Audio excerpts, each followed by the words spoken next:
Hi, everybody. I'm Chip Brewster with Nexstar Media. Welcome into another episode of We Witnessed, where we tap into the collective archives of Nexstar Media, which makes up more than 200 TV stations, more than 100 newsrooms across the country.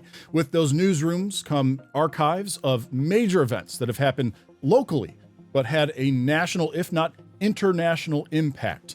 Today's event, we're going to speak with the team from WAVY TV 10 in Norfolk, Virginia, about an event that took place in Daytona, Florida. And simply by saying Daytona, you may already know the event that we're talking about. This happened in February of 2001. And that, of course, the fatal crash of Dale Earnhardt. We're going to begin with a photo. This may be the last fan photo. We don't have full confirmation, but they were clearing pit row, taken with Earnhardt's car before that race began. And the person here in the photo, that is sports producer Brian Parsons, who is joining us now from Norfolk, still working at WAVY TV 10. So thank you, sir, for your commitment to the industry, to the station, and to journalism in sports. I want to begin with the event itself. For those that weren't around, maybe don't remember, or only have vague details, could you give us a bit of an overview as to what actually happened that day? Kind of set the scene for us. Well, it was a beautiful February afternoon in Daytona. We were there for 9 days, and a lot of times the weather can go sideways, but that day it was 75, 80 degrees, perfectly sunny, beautiful day, and a lot of the attention, obviously, always on Dale Earnhardt in Daytona. Yeah. It's like a Greek tragedy there with everything that's happened to him there. And a lot of attention and a lot of focus the entire week was on the safety package that NASCAR had come up with that year. And there was a lot of talk whether this situation was safe or not, because the cars were jumbled together and packed together. If you've seen the race, it's pretty crazy. You could have 30 cars and 30th was not out of the race. You could go from 30th to first within a couple of laps. Wow. It was that crazy. You could have 20 lead changes on one lap. Wow. It was tough. It was a very exciting watch. There was an incredible crash in that race with Tony Stewart that flipped upside down, and it looked horrible, but he walked away relatively unscathed. So there was a big crash, what we call the big one in that race. Yeah. Earnhardt was not involved in the big one, but it was the big one. But obviously, when Dale Earnhardt crashed, the story completely changed. Not only the race itself, that big crash became not the talking point, and set that scene for us now, because that was actually almost at the very end of the race. This thing had almost completed when it happened. It's the end of the race. It's the last lap. Now, at the start-finish line back then, there was this tower on the infield that you could watch the race from. So Jeff Myers and I are watching the race, the chief photographer with WAVY, who's still at WAVY TV, and we're watching the race. We have a full view of the entire track. We can see everything. And I remember Jeff says, Earnhardt is blocking the rest of the field, because the two drivers in the front were Michael Waltrip and Dale Earnhardt Jr. Those drivers raced for Dale Earnhardt's race team. Dale Earnhardt raced for Richard Childress Racing. So it's kind of a weird deal with NASCAR. So you're kind of competing against your own team. Yeah. So Earnhardt was protecting his drivers that he owned. Myers' elbow made. Look at that. Look at Earnhardt. He's blocking. He wants one of his guys to win. They're coming around the turn 3 on the last lap. I saw it clear as day. Earnhardt goes into the wall, and what it looked like to me at the time, I remember elbowing Jeff Myers, and I said, Sterling Marlin just wrecked Dale Earnhardt, because that's what it looked like to me. That was not the case, but a little bit of contact there. Yeah. The immediate focus was to Michael Waltrip, who was leading the race. He turns around, and I'm thinking, Michael Waltrip is going to win a NASCAR Cup race. He'd never won a Cup race, 500 starts or something like that. And Michael Waltrip had always been good to us in Victory Lane with interviews, so I was kind of emotional that Michael Waltrip had won.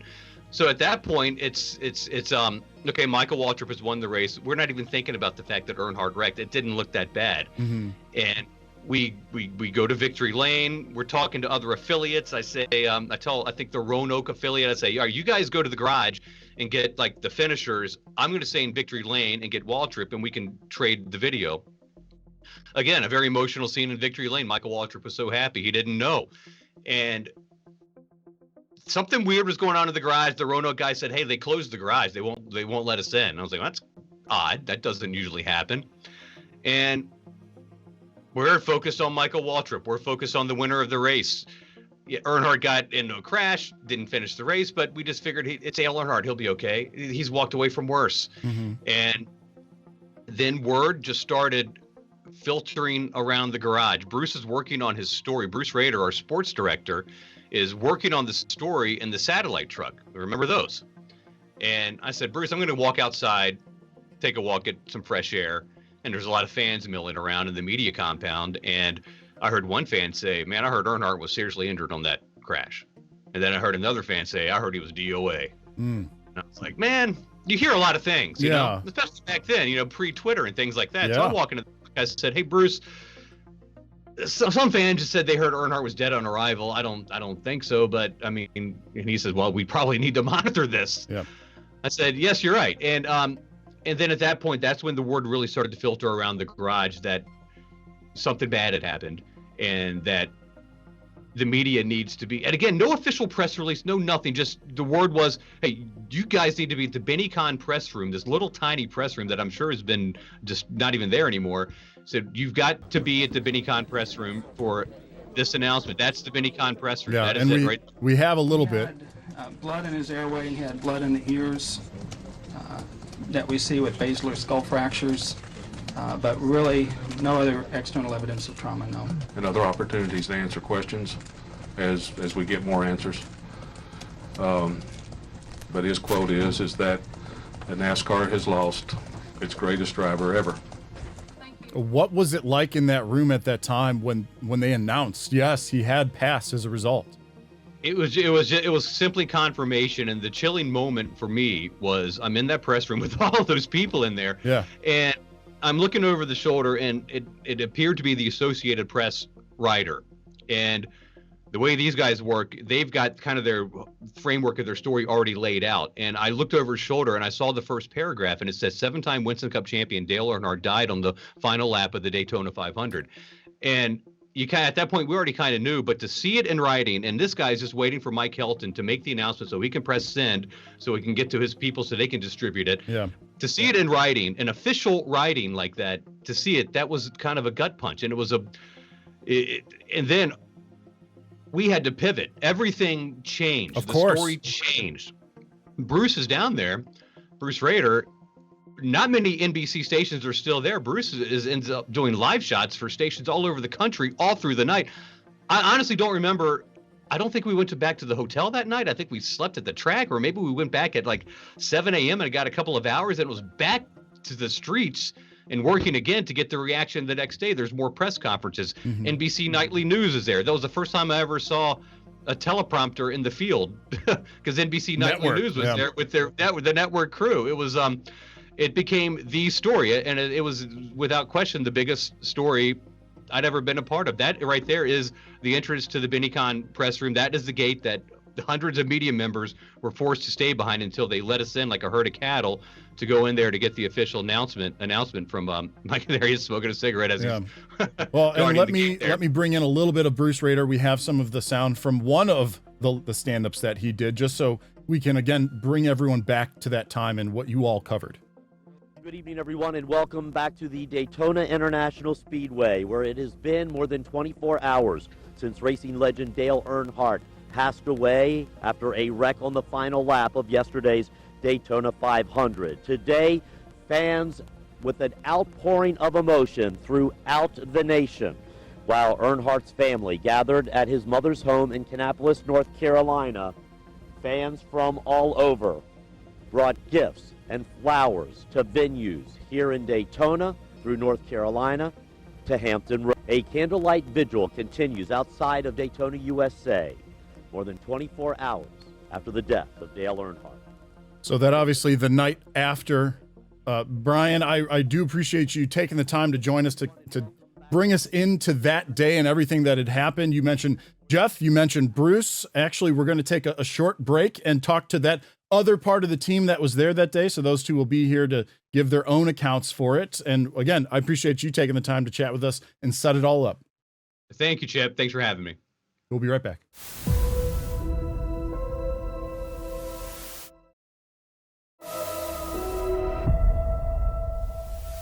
Welcome back. Just before the break, we re-witnessed the fatal crash of Dale Earnhardt, and we heard from then sports director Bruce Rader. Well, he's joining us now, along with currently chief photographer Jeff Myers, both of whom were present for that fatal crash. Though Bruce and Jeff, you both have a history, dozens perhaps, of Daytona 500, certainly of NASCAR races, even beyond the Daytona 500. So I wanted to take some time in reflecting on that day, on that event, to hear from you both how, in your view, it changed the sport of racing. And Bruce, I know that you're retired, but by the jacket, you're still following racing sports. So I was hoping that we could start with you and just kind of get your impression on how things changed after that day. Well, at the time that Dale died, NASCAR was one of the biggest sports in America, especially in the southeast part of the country, and it was still gaining momentum throughout the rest of the country. I think if you look at the biggest thing that was very significant is that NASCAR changed and improved all of the safety measures that they had with the Hans device around the neck that they hadn't really, talked about. A lot of people don't remember, but there was a huge crash on lap 173, I think it was, during that race. There were 18 cars that were knocked out of the Daytona 500 that year. Some of the biggest names. One of the cars that was not involved in that crash was Dale Earnhardt. He continued to go on. At the end of that race, even the fact that Michael Waltrip won the race, and it was his first victory ever, but the big story in my mind at that point was the 18-car crash that knocked 18 cars out of the race. I couldn't ever remember when there had been a Daytona 500 where a wreck that large had happened. It did not involve Dale Earnhardt. Dale's crash didn't come until I think 2 laps left in the race. He was only going, like 173 miles an hour when it happened.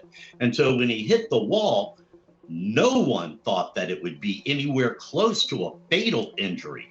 And that's what was so strange about that entire day. No one could understand what?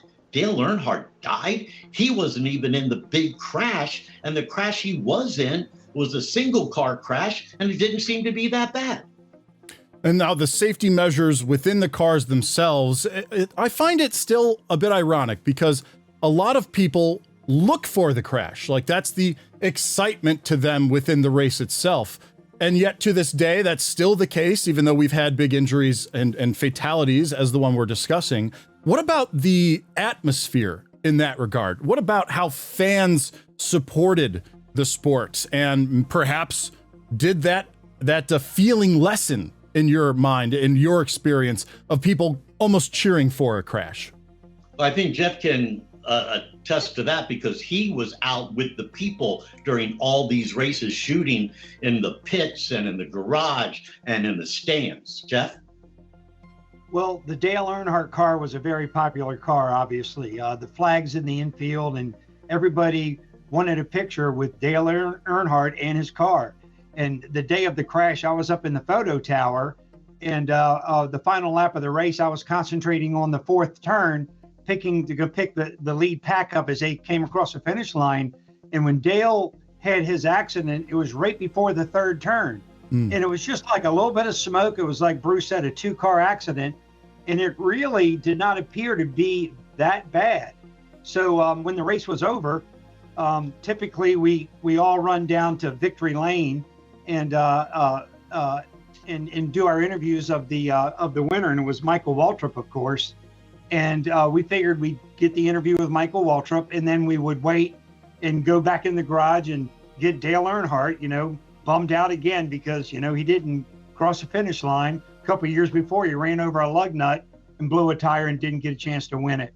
So we were just couldn't believe it once we found out that he had passed away. And we stayed in Daytona 3 or 4 days after that, and a lot of the fans never left. A lot of people camped there.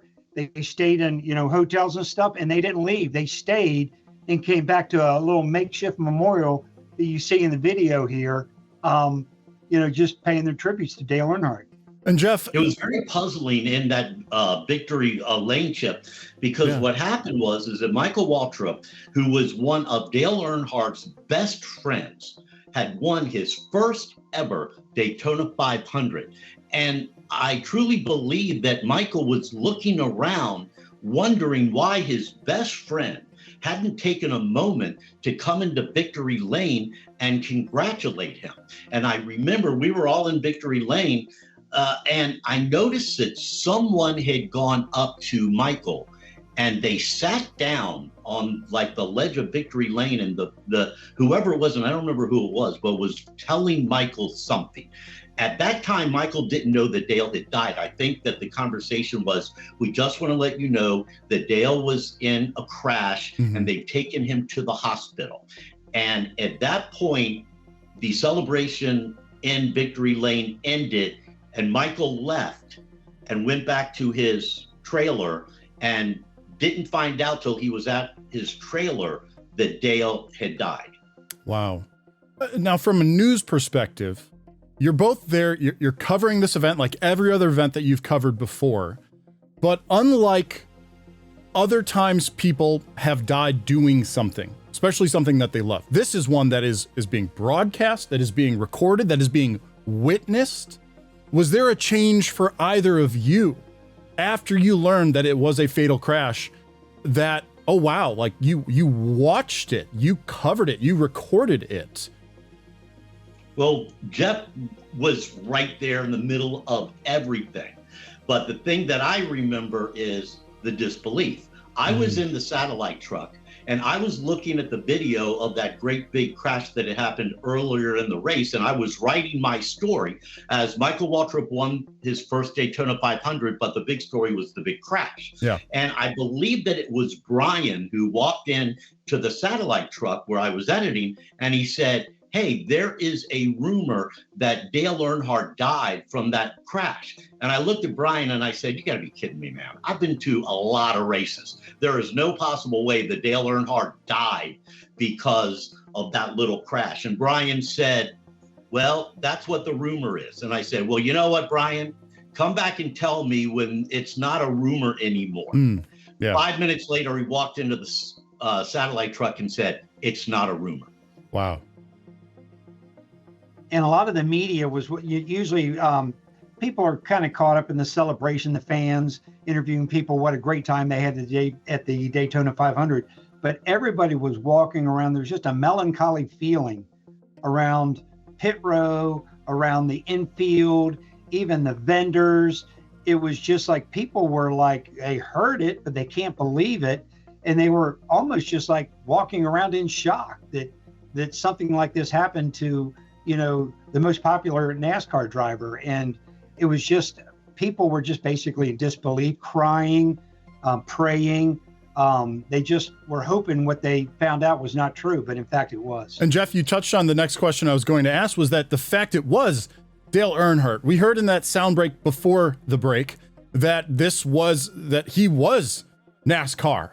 Is that also carry some weight because it wasn't a rookie driver or a lesser known driver who died as a result of that crash? Well, in a NASCAR race back in those days, there were basically two crowds. The people that did not like Dale Earnhardt, really did not like him, and the people who loved him. Gotcha. But everybody respected him. So there was a friendly rivalry between everybody, the fans. You might like, Ricky Rudd, you might like Kyle Petty, you might like Dale Earnhardt. So there was always this little rivalry between everybody on who the best was, who was a favorite. But Dale had a majority. You look out across the infield, and I would say 8 out of 10 flags were the number 3 flags hanging on everybody's camper. I would say at least 8 out of 10.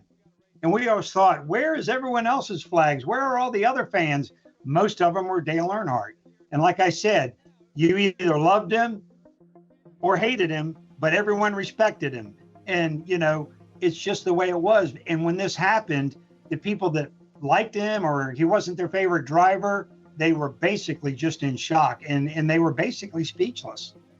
I remember walking over to the garage area, and normally after a race is over, the garage is open and anybody, in the media accredited, they could go in and do interviews and things like that. It was the first time in my life I'd ever been to a NASCAR race where after the race was over, the garage was padlocked. Oh. And you couldn't get in. And I looked over to my right, and the story about tire changers. They are the strongest, biggest men in all of sports because they have to put those tires on the car. Yeah. There are these two giant crew members, and I don't even know what car they were involved with. And they were sitting on the ground by the fence, and they were bawling their eyes out. And I remember Rusty Wallace walking past me, and Rusty was one of the nicest drivers in all of the sport. He had never met a camera he didn't like. He walked by me and I said, hey, Rusty. And he just didn't even look at me. He just kept on walking. That's when you knew that this was probably going to be one of the most momentous moments in the history of the sport. On that note, is there anything comparable in your mind within sports? Let's just keep it to sports in general, to this particular event that has had such an impact on the fan base and the peer group of that sport? Well, I speak often to groups, and inevitably the question comes to me about what were the most momentous sporting events that you've ever been around. Yeah. And I look back and I say, I think for me, when Cal Ripken broke the Ironman record back in 1995, I'm not sure if Jeff was there with me on that one. And I know he was with me back in 1996. We were both within blocks of the Olympic Park bombing at the Olympics. And then I think Dale in 2001. Jeff, do you agree? I agree. And I was also going to tell a quick story about Dale. He didn't necessarily like the press. And what I mean by that, he wouldn't talk a lot to the press. Okay. You would ask him a question and he wouldn't answer it, and he would just kind of walk away. And everyone kind of knew you just really don't walk up to Dale Earnhardt because he's not going to give you the interview.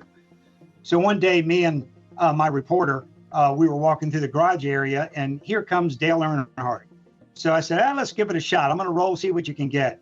So my reporter walks up to Dale, and he's walking. And my reporter goes, hey, Dale, what's your car look like this year? And he goes, well, it's black with a 3 on it.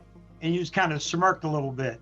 And then my reporter said, so how's it running? How's your car running? He goes, it's running fast, real fast. He just smirked at us, turned around and walked into his trailer. And I believe it was our weekend sports guy, Jeff Taylor, that was with us that day. And he asked him that. And we both looked at each other and said, man, he got us again. He just isn't going to answer any questions. And he just thought it was funny. The way he smirked and walked away, you were disappointed, but you were like, that guy's pretty cool. Like, that's so Dale. Yeah, exactly. And everyone knew it. And we knew it, but we thought we'd give it a shot. Let's see if we can get a soundbite with him. But he wasn't about to talk about, anything substantial about his car, his race strategy, or how it's going. And at least he talked to us. Sometimes he just wouldn't talk at all. He'd just keep walking and not say anything. Bruce, you remember those days. Oh, yes, until that one race when he won the Daytona 500. And we waited to get an interview with him. Jeff, you remember that? And of course, at first it's over, and then they do Victory Lane. Then they take him up into the press box where all the newspaper guys are, which is on the other side of the track. And that lasted forever. And Jeff said, we are not leaving here until we get that interview with Dale Earnhardt. And we were in Victory Lane, and we waited for hours, and it was almost the middle of the night. And they finally brought him down to do the TV guys. And it was the first and only interview that I had ever done with Dale Earnhardt where he was just very happy and he talked about everything. I think a lot of it had to do with the fact that there was a lot of Budweiser that was up in that press box across the track, and he was up there for over an hour and a half talking to the newspaper guys. And I think he had a few buds before he came down because, boy, he was in a good mood. One and only time, right, Jeff? Yep. No, He was not short on words that day. I like that we are ending our segment at a look back at a fatal crash, but remembering some of those positive moments, some of those big smiles, and not only covering Dale Earnhardt, but covering the sport. Are there any other impacts you think, good impacts, long-lasting impacts that Dale Earnhardt had before that terrible crash? Well, Chip, I'm going to go a step further and say the impact he had after the crash, and that's what we started discussing originally. Yeah. You have to wonder, here we are back in 2025, how many lives were saved because of the Hans maneuver that they have?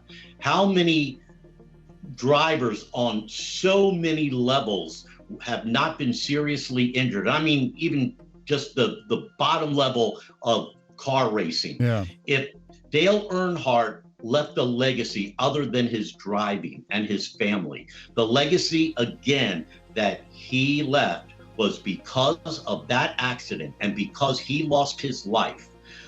The most significant safety changes maybe in the history of any sport were done by NASCAR because of that unfortunate incident with Dale Earnhardt. I think most importantly, that is the number one part of his legacy. I don't know if I could say it any better. Jeff, anything that you want to attempt to add to that? I agree with Bruce. You know, the safety protocol within the sport really changed that day, and much for the better. And now, decades later, it's no telling how many lives that has saved. So it was well said, Bruce. And we've witnessed people surviving horrific wrecks, and they walk away from it because of a lot of these safety protocols. So it was really an incredible change that happened in the sport. Oh, I appreciate you both taking the time to reflect on that event from so long ago and talk about its long-lasting impact. And everyone out there watching, we thank you for joining us for another episode of We Witnessed.